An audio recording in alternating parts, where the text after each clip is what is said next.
हम मौजूद है राजस्थान में और राजस्थान में चुनाव बिल्कुल नज़दीक हैं। किसके सर पे होगा ताज जीत का, किसके सर बनेगा सहरा जीत का। विधानसभा सूरजगढ़ में और नए चेहरा अरविंद कुमार अब से राजनीति में परिपक्व, कई बार चुनाव लड़ चुके हैं। उनके पास सब कुछ है, साम दाम दंड भेद। कैसे नहीं पार लगाओ कि उनके बीच शाम दाम दंड भेद की नीति नहीं चलती। और इनको भी देखा ही हारते हुए, ये 50,000 से भी आ रहे हैं। यही सूरजगढ़ की जनता थी उस टाइम, कोई हरियाणा से आके वोट थोड़ी दे के गया था। क्यों राजनीति में है? क्या चाहते हो राजनीति में? आप अपना काम करो, अपने बिजनेस है अपना। ऐसी कौन सी लालक है, कौन सी चाह आपको? बिजनेस ज्यादा कमा लिया भैया, आगे विधायक बन के अपना दम छुपाते रहेंगे। किसान का पोता हूँ और फौजी का बेटा हूँ। मेरी रगों में किसान और जवान दोनों का खून। प्लास्टिक की सड़कें बिछा देंगे, सोने की ईंटें हर घर में दे देंगे और साहब हर स्कूल हर घर के सामने खुलवा देंगे। तो सब ये दावे कहीं दावे रह जाते हैं। जनता कैसे भरोसा करे? 70 साल तक जनता ठगती ही आ रही है। अब जनता इतनी भूली नहीं है कि पुराने लोग आएंगे और उन्हें ठग के चले जाएंगे। जनता की आवाज़ नहीं उठाते, किसी जगह के पूछते नहीं है। पूरी सूरजगढ़ जनता वैसे तरस घूम रही है। जब जाते हैं तो वो मिलते नहीं है, मिलते हैं तो वो डरा के भगा देते हैं, फिर उनमें पसीने की बदबू आने लग जाती है। तो कांग्रेस पार्टी आपको टिकट देगी क्यों? मतलब क्यों? आपके ऊपर क्यों इतना विश्वास, क्यों भरोसा जताया? और संगठन को मुझ पे विश्वास है। मैं संगठन के हर जगह काम आया हूँ। नमस्कार, स्वागत आपका न्यूज़ 24 पे। मैं हूं मुन्ना लांबा, मेरे सहयोगी हिमांशु लांबा के साथ। हम मौजूद है राजस्थान में और राजस्थान में चुनाव बिल्कुल नज़दीक हैं और जनता जनार्दन अब की बार सूरज विधानसभा क्षेत्र में किसके सर पे होगा ताज जीत का, किसके सर बनेगा सहरा जीत का।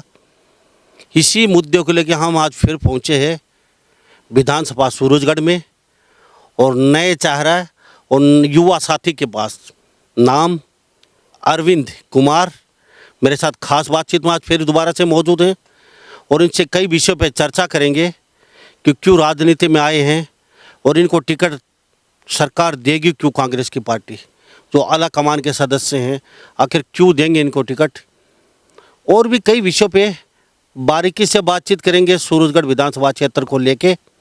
क्योंकि एक आकलन और भी है कि राजस्थान में एक बार जिसकी सरकार आ जाती है दोबारा जनता बनाती नहीं है, नई सरकार ही बनती है। एक कई वर्षों का इतिहास है। तो क्या अब की बार फिर दोबारा से कांग्रेस इतिहास दोहरा पाएगी या फिर वही पुराने पैटर्न पे अब की बार कुछ नया ही मिलेगा देखने को?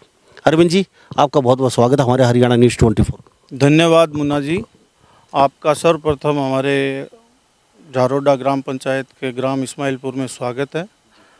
बताएं अरविंद जी, सबसे पहले सवाल मेरा ये रहेगा, आप टिकटाते हैं कांग्रेस के, तो जो लोग अभी देख रहे हैं सुन रहे हैं, आपसे राजनीति में परिपक्व, आपसे हर चीज़ में आगे हो, कई बार चुनाव लड़ चुके हैं, उनके पास सब कुछ है, साम दाम दंड भेद। आप नया चेहरा का आप कैसे नहीं पार लगाओ कि उनके बीच? क्योंकि बड़ा मुश्किल है नहीं पार लगाना। वो कहीं ना कहीं कोई दंड लगा ही लेते हैं, कोई भेद अपना सोर्स लगा ही लेते हैं और बार बार राजनीति में आते रहते हैं। उनको सब पता है उतार चढ़ाव का, कैसे किस समय क्या उतार चढ़ाव है। वो कहते हैं कि आखिरी रात कातिल होती है, चुनाव की आखिरी रात में वो चुनाव पलट देते हैं, जीत जाते हैं। तो आप एक नया चेहरा हैं, क्या वास्तव में ही आप इनके साथ टक्कर ले सकते हैं? जो आपके पक्ष और विपक्ष है, आपकी पार्टी के बहुत बड़े धुरंधर नेता हैं, आपके टक्कर में चुनाव लड़ रहे हैं जो फिलहाल। बहुत ही अच्छा सवाल पूछा आपने। सवाल पूछने के लिए धन्यवाद। सबसे पहले मैं आपको निवेदन कर दूं कि मैं आता हूं स्टूडेंट पॉलिटिक्स, छात्र राजनीति। छात्र राजनीति से जो उभर के सामने आता है, जो संघर्ष करके आता है, उसके सामने शाम दाम दंड भेद की नीति नहीं चलती है।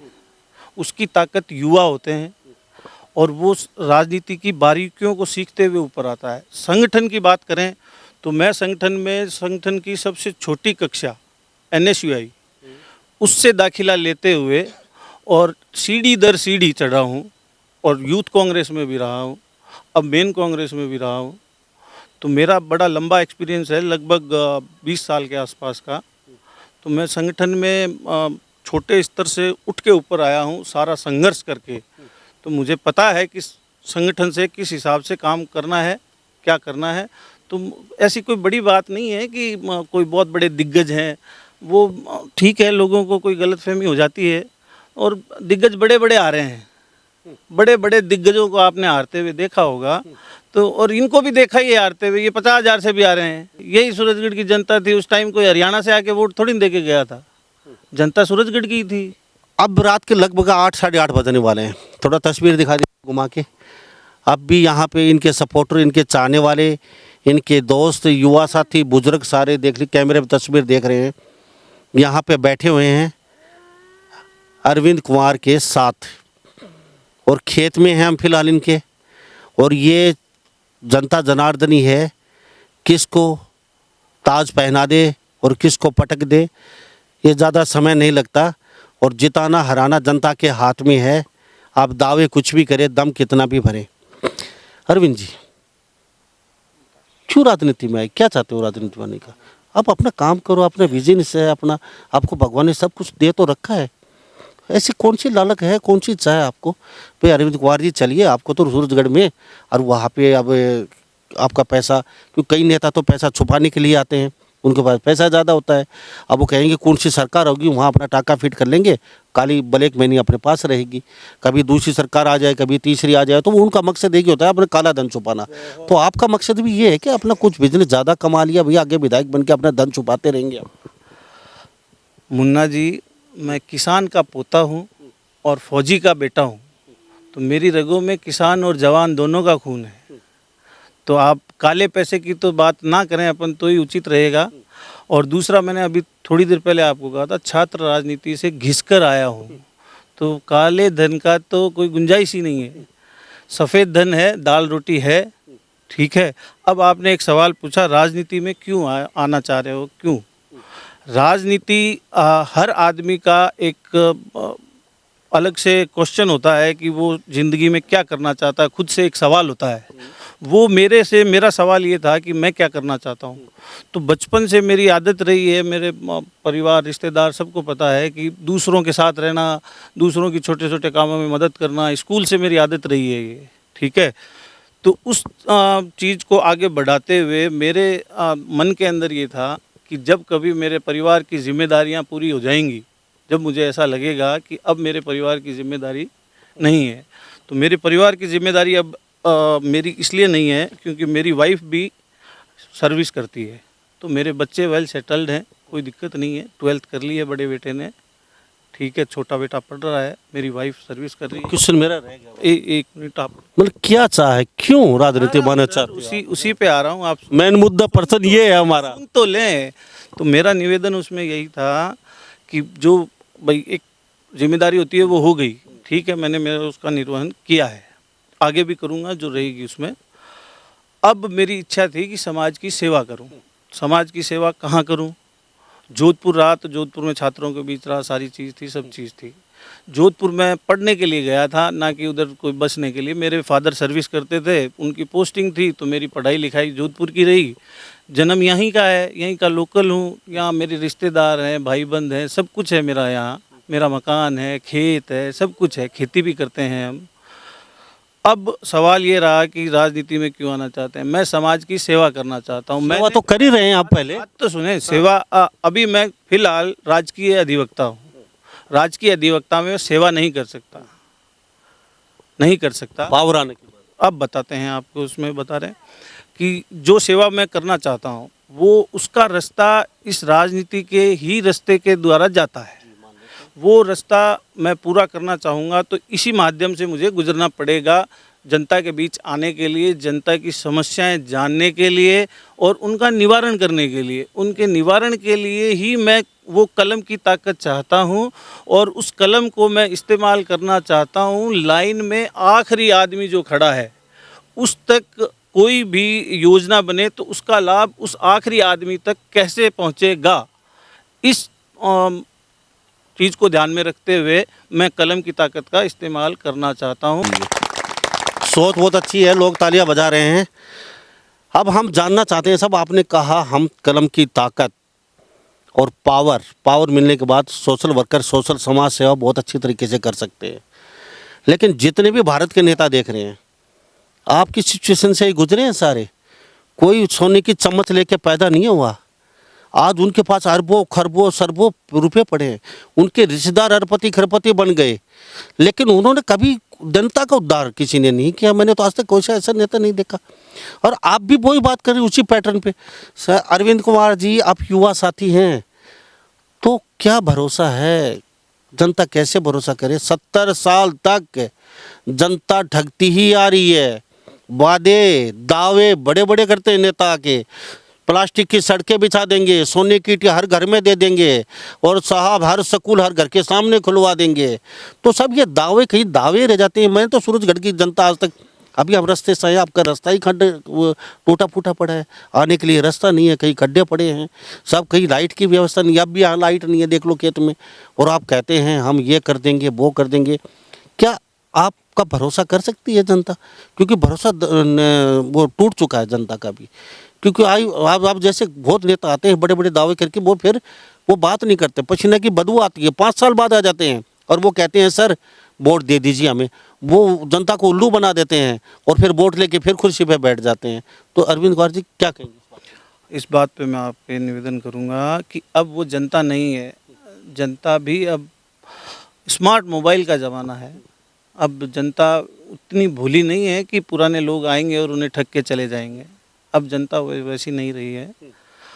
सिर्फ सूरजगढ़ की नहीं, अमूमन पूरे भारत देश में जनता जागरूक हुई है।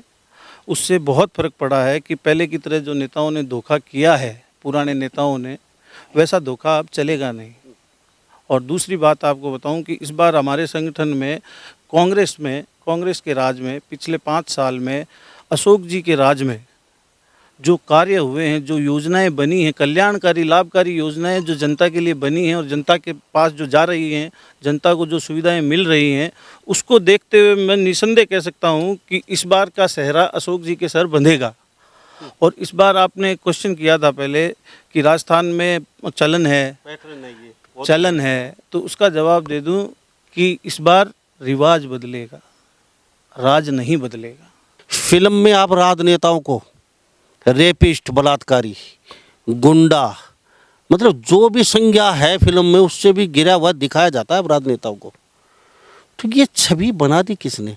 वास्तव में ही रेपिस्ट है नेता, वास्तव में ही घूसखोर है नेता, वास्तव में ही मर्डर करने वाले हैं नेता, वास्तव में ये लोग नेताओं से डरते हैं। ये छवि बनाई किसने? फिल्म में आपको इस तरीके से पेश किया जाता है। तो कभी सोचा है ये नेता, अब युवा का ज़माना है, युवा आगे आ रहे, हर माँ बाप कहता है बेटा डॉक्टर बनना, एसडीएफ बनना, डीसी बनना, इंजीनियर बनना, चाहे भीख मांगना, लेकिन राजनेता नहीं बनना। तो आप राजनीति की तरफ आ रहे हैं, क्या सोचे? इसका मैं निवेदन करूं आपसे, ऐसा कोई पर्टिकुलर समाज, ऐसी कोई विशेष वर्ग नहीं है जिसमें आपको ये सब चीज़ें नहीं मिलेंगी। व्यापारी भी आपको रेपिस्ट मिल जाएगा, मजदूर भी रेपिस्ट मिलेंगे, आपको बड़े व्यापारी ले लो, कॉरपोरेट ले लो, सब में मिलेंगे। साहब सबसे बड़ी गद्दी हिंदुस्तान की आप क्यों दे दी? आप नीचे तबके की बात कर रहे हैं, हाँ नीचे को छोड़िए। हाँ सुना दीजिए। ये सिर्फ आपको मैं बता दूं कि सिर्फ ऐसे कोई राजनेता ही, 1-2 राजनेता होते हैं जिनके कारण ऐसा लांछन लगता है और उन पे कोई पिक्चर बना देता है तो पिक्चर इतनी पॉपुलर, पिक्चर नहीं, हर पिक्चर ऐसा ही दर्शाया जाता है। वो गलत है। कोई फिल्म देखी है आपने आज तक, आपको सही छवि दिखाई गई किसी नेता की? देखी है, बता दीजिए ना। सही छवि की नहीं कह रहा हूँ मैं, कि फिल्मों में जो दिखाते हैं वो जरूरी नहीं है नेताओं की कमी हर नेता ऐसा हो, ऐसा जरूरी नहीं है। हमारे सामने इसका अच्छा एग्जाम्पल है अशोक गहलोत जी। अशोक गहलोत जी के बारे में बताएं आप, क्या ऐसा कुछ है क्या? आज अशोक गहलोत जी की बात करेंगे, हमारे पास बहुत बड़ा पिटारा है अशोक गहलोत जी की भी, लेकिन आज बड़ा लंबा काम हो जाएगा। हम सिर्फ आज आपकी बात करेंगे, उनकी बातचीत करेंगे, कभी समय लगेगा बातचीत। चलो हम चाहते हैं युवा पीढ़ी आगे आ रही है, कहते हैं हम बदलेंगे ये पैटर्न, हमारी छवि नेताओं की खराबी हम सुधारेंगे। तो आप ये तो मान लो कम से कम ये छवि खराब करने में नेताओं का भी हाथ रहा है, नहीं तो फिल्म वाले इतने पागल तो नहीं है। पूरी बात तो सुने सर, मैं उसी पे निवेदन कर रहा था कि पहले के जो राजनेता थे उनमें और अभी जो घिसकर नीचे की जो चक्कियों से घिसकर आ रहे हैं ना ऊपर, उन राजनेताओं में अंतर है। इस चीज़ को आपको समझना पड़ेगा। पब्लिक भी समझ रही है, इसीलिए जो पुराने लोग हैं उनको नकारेगी, नए लोगों के साथ पब्लिक विश्वास दिखाएगी और उनके सर ताज बांध के उन्हें आगे भेजेगी विधानसभा में। उनका नेतृत्व अब अच्छे और स्वच्छ राजनेता करेंगे। हमने पीछे एक इंटरव्यू किया यहाँ आपके सूरजगढ़ से किसी निर्दलीय प्रत्याशी का, उसने सीधे सीधा आरोप लगाया वो कांग्रेस के किसी लीडर के ऊपर। जो फिल्मों में दिखा जाता है वो कम बोले, फिलहाल वो कर रहे हैं, फिलहाल वो CBC क्या बनवाना, वो कई उसने नाम बताए, पूरा थाना हाईजैक कर रखा है, वो खुद बोल के गए हैं। तो ये तो चलो पुराने नेताओं की बात कर रहे हैं, हम उनको छोड़ देते हैं, वो पुराने नेताओं में गिनती होते होंगे। अब मुझे बताएं सूरजगढ़ में करना क्या चाहते हैं आप विधायक बन जाते हैं, आपको कुर्सी मिल जाती है, तो क्या बदलना चाहते हैं, क्या सोच लेके आए, क्या आपका एजेंडा है? सबसे पहले तो सूरजगढ़ की सबसे बड़ी प्रॉब्लम अभी जो चल रही है वो पानी को लेकर है। दूसरी, मैं जो क्षेत्र में घूमा पिछले 8-10 साल में, उसमें सड़कों की जो मेन जो प्रॉब्लम है वो पानी है, उसके बाद सड़क है, उसके बाद विद्यालय और हॉस्पिटल्स और सारी चीज़ें हैं। उसमें सारी चीज़ें आती हैं जो समाज में आम आदमी को रोज़मर्रा की ज़िंदगी में ज़रूरत पड़ती है, जिन चीज़ों की, वो सारी चीज़ें आती हैं। उन सब चीज़ों में सूरजगढ़ पिछड़ा मानता हूँ मैं। पिछले जो साल गए उनमें ज़रूर काम हुआ है, लेकिन जितना काम होना चाहिए था उतना नहीं हुआ है। उस चीज़ को लेकर के मैं आगे जाऊंगा। मेरे सूरजगढ़ क्षेत्र का मैं विकास करूंगा, पानी की व्यवस्था करूंगा, सड़कों की व्यवस्था करूंगा, अच्छी स्कूल, अच्छे अस्पताल की व्यवस्था करूंगा। पूरी कोशिश करूंगा कि क्षेत्र के लिए अच्छा काम कर सकूं। तो हमारे साथ ये अरविंद कुमार बने हुए हैं खास बातचीत में। युवा हैं, नया चेहरा हैं, जोश से भरे हुए हैं, नेक नीति, नेक इरादे, अच्छी सोच के साथ ये मैदान में उतरे हैं। तो सूरजगढ़ की जनता सुन रही है, देख रही है अभी, और राजस्थान के लोग भी, नेता भी। चलो मान लेते हैं आप सारा सिस्टम सुधार देंगे और 5 साल आपको जनता ये भी देती है, लेकिन आप सूरजगढ़ की जनता से वादा तो कीजिए। नेता बोलते हैं कुर्सी मिल जाती है, फिर वो किसी से मिलते नहीं हैं। साहब हैं नहीं, साहब अंदर सो रहे हैं, किसी कोई धरना प्रदर्शन में शामिल नहीं होते, कोई जनता की आवाज़ नहीं उठाते, किसी जगह के पूछते नहीं है। पूरी सूरजगढ़ जनता वैसे तरस घूम रही है। जब जाते हैं तो वो मिलते नहीं है, मिलते हैं तो वो डरा के भगा देते हैं, फिर उनमें पसीने की बदबू आने लग जाती है। तो ऐसा तो नहीं होगा? आपको देखने को मिलेगा इस बार इलेक्शन के बाद ही, तुरंत बाद, मैं वादा करता हूं कि सूरजगढ़ के अंदर धन्यवाद यात्रा निकालूंगा मतदान के लिए, ना कि मेरी जीत हार के लिए, सिर्फ मतदान के लिए। जो पब्लिक ने, जनता मतदान करेगी उसका धन्यवाद देने के लिए मैं पैदल निकलूंगा, गाँव से गाँव। चाहे मैं अकेला हूँ, चाहे मेरे साथ 10 जनों की टीम हो, 20 की हो, जितने लोग मेरे साथ जुड़ेंगे, मुझे कोई फ़र्क नहीं पड़ेगा कि मैं अकेला भी जाऊँ तो भी धन्यवाद देने के लिए मैं निकलूँगा। और उन्हें राजनीति के अंदर किस तरीके से पार्टिसिपेट करना चाहिए आम जनता को, उसकी मैं अभी भी जहाँ जाता हूँ बात चर्चा करता हूँ और आगे भी करूँगा। उनको धन्यवाद दूंगा, उनकी समस्याएं सुनूंगा और उनका निवारण करने के लिए काम करूँगा। ये मैं वादा करता हूँ। अरविंद कुमार जी, एक खुशी की बात आपके लिए हम बता देते हैं। हमने 10 गांव का एक रिव्यू लिया, लोगों का, गांव के अंदर गए, उनसे हमने जानकारी ली कौन कैंडिडेट जीत सकता है यहाँ से। तो सबसे ज़्यादा आपका नाम चर्चा में आ रहा है उन लोगों के बीच में। तो ये आपकी खुशी की बात है सूरजगढ़ की जनता। तो हमने अपने लेवल पे 10 गाँवों से लोगों से अलग जाके पूछा, तो कई तरह के नाम आए, लेकिन सब हाईलाइट आपका नाम है। टिकट मिलती है तो कहते हैं कि यहाँ से शोर जीत जाएंगे। युवा चेहरा है और बिल्कुल गरीबी से ऊपर उठे हैं जी। ये जनता का प्यार है जो मुझे मिल रहा है, इस कारण जनता मुझ में विश्वास कर रही है। जिस सहजता से मैं उनके बीच जा रहा हूँ, उनकी मेरी बात समझा पा रहा हूँ, सरकार की हमारी जो योजनाएं हैं उनको समझा पा रहा हूँ, उस कारण मुझे जनता का प्यार मिल रहा है। जो हमारी सरकार ने पिछले 5 साल में कल्याणकारी लाभकारी योजनाएं जो बनाई ना, उनका मैं उस सहजता से उनके बीच जाके उनका प्रचार कर रहा हूँ और आगे की भी मेरी रणनीतियाँ बता रहा हूँ कि मैं क्या करना चाहता हूँ, किस इरादे से मैं यहाँ आया हूँ। उसी को लेते हुए जनता मुझसे प्यार दिखा रही है और मुझे विश्वास है कि जनता इसको पूर्ण रूप से ताज मेरे सर पे बांधेगी और मैं उनका नेतृत्व विधानसभा में करूंगा। अब अरविंद कुमार जी, एक मेरा क्वेश्चन और रह गया जी। कांग्रेस पार्टी आपको टिकट देगी क्यों? मतलब क्यों आपके ऊपर क्यों इतना विश्वास, क्यों भरोसा जताई? अच्छा सवाल है आपका। मैंने इसका आपको पहले भी बताया कि मैं पहली सीढ़ी NSUI से आया, तब से संगठन की सेवा कर रहा हूँ और संगठन को मुझ पे विश्वास है। मैं संगठन के हर जगह काम आया हूँ। जहाँ जहाँ संगठन ने मुझे जो जिम्मेदारियाँ दी, मैंने उनका निर्वहन मेरी बेहतरीन सेवाएं देके किया है। उस कारण से मुझे विश्वास ही नहीं, यकीन है कि इस विधानसभा चुनाव में संगठन मुझ पे विश्वास करेगा। कितने गांव का दौरा कर चुके आप? लगभग पूरे गाँवों का, पूरे सूरजगढ़ विधानसभा क्षेत्र लगभग कितने गांव आते हैं? 210 के आसपास। नानी डपाड़ी मिला के 210। जी। तो वहाँ जनता जा रही है, क्या रिस्पॉन्स मिल रहा है आपको? हाथों हाथ ले रही है या फिर कहीं ना कहीं मुंह चढ़ा रहे हैं या फिर कुछ रिएक्शन अलग मिलता है या क्या? बहुत ही अच्छी जनता, अच्छा मतदाता है सूरजगढ़ का, पहचान रखता है। और उसका अभी आपने थोड़ी देर पहले बताया भी है कि वो रेस्पॉन्स, मैं क्या बताऊंगा, वो तो आप बताएंगे, पब्लिक 10 गाँव का आपने दौरा किया था। तो वो तो आपने बता दिया, उसका तो कोई सवाल ही नहीं उठता, मैं क्या बताऊं। और मुझे तो कैसे पता चलेगा? मेरी पीठ पीछे जो बातें होंगी वो काम आएंगी। मेरे सामने हमने आपके पास बाद में फ़ोन किया है, 3 दिन से लगातार हम सर्वे करते करते घूम रहे थे, उसके बाद हमने आज आपके पास फ़ोन किया है कि वो अब तो मिलना पड़ेगा अरविंद कुमार जी से। अब चलते चलते ये बताइए, काफ़ी क्वेश्चन है लंबा हमारा, नेक्स्ट एपिसोड में कई हमारी बातें वो ज़रूर पूछेंगे।